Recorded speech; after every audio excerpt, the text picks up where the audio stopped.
Marvel Comics hasn't always been as big as it is today. And not all of the company's history is as heroic as the adventures of Spider-Man or Captain America. Since starting out as Timely Comics in 1939, they've created countless classics, but they've also done a few things they probably wish we'd forget. Here are a few of Marvel's biggest missteps. Atlas distribution disaster.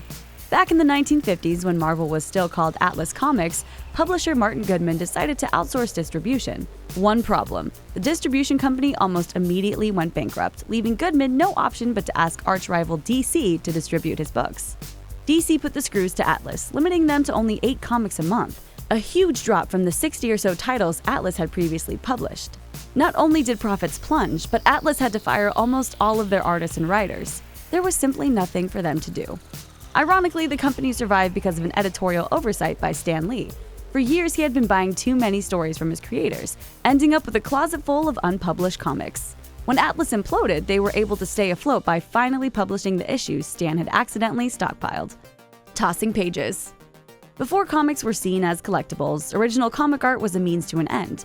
It was photographed, colored, printed, and then the originals were discarded.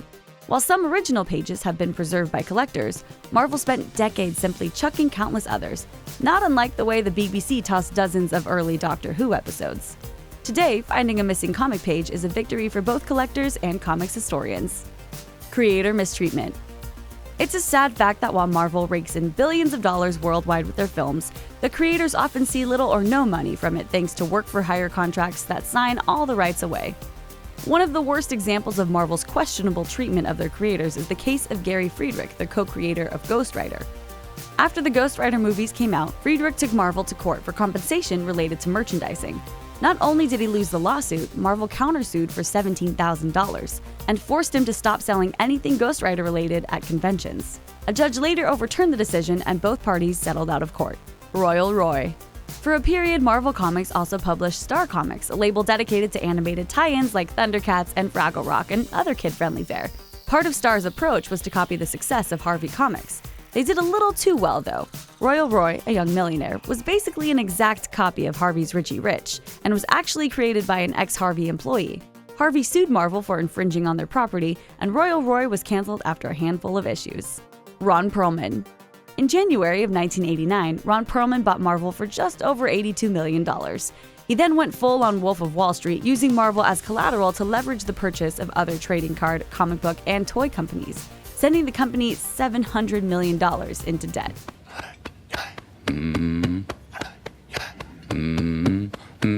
By the time Perelman's reign ended, the company had declared bankruptcy, over a third of its employees had been laid off, and the entire comic book industry had collapsed. And Perelman?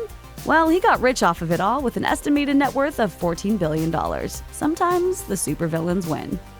Film rights.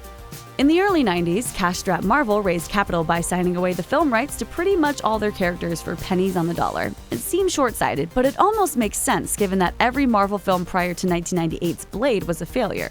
Don't remember those films? There's a good reason for that. First, there was the 1990 direct-to-video version of Captain America, which reported profits of just over $10,000 on a $10 million budget. Holy mackerel. Then, 4 years later, the first Fantastic Four was produced on a shoestring just so a small movie studio could legally retain the rights to the characters. It was so bad, Marvel ended up spending millions of dollars to keep the film from being distributed in order to save the brand from being cheapened by a low-budget flop. Marvel learned their lesson though, and in 2004 they formed their own studio and began buying back the rights to their characters so they could make the movies themselves. Seems like that move worked out pretty well. Marvel's image. In 1992, several of Marvel's top creators went to their bosses and asked for a better deal. More money per page, more royalties for characters they created, and a more fair portion of what Marvel was earning off of their work. Marvel told them to pound sand. In response, the artists quit Marvel and formed their own company, Image Comics. They became superstars, and Image went on to revolutionize the industry, while Marvel stock dropped so sharply it was featured on an episode of Moneyline. Marvel survived, but they could have stayed ahead of the game and saved themselves a lot of trouble just by playing fair. Guiding light. In 2006, Marvel's editor-in-chief Joe Quesada thought it would be a great idea to partner with, of all companies, Procter & Gamble, mostly known for selling Pringles, creating the bowel-loosening food additive Olestra, and producing the soap opera Guiding Light. To that end, Guiding Light aired an episode in which a longtime character was shocked by some Halloween decorations and briefly gained superpowers. Marvel wrote their own version of the story as a 6-page mini crossover. The hope was that the cross-promotion would encourage soap viewers and comics fans to walk on the other side. But not many did, and Guiding Light only lasted a few more years before it was canceled. Dang. Thanks for watching. Subscribe to our YouTube channel to watch more videos like the one you just saw, and leave us a comment to let us know which Marvel mistake you think was the worst.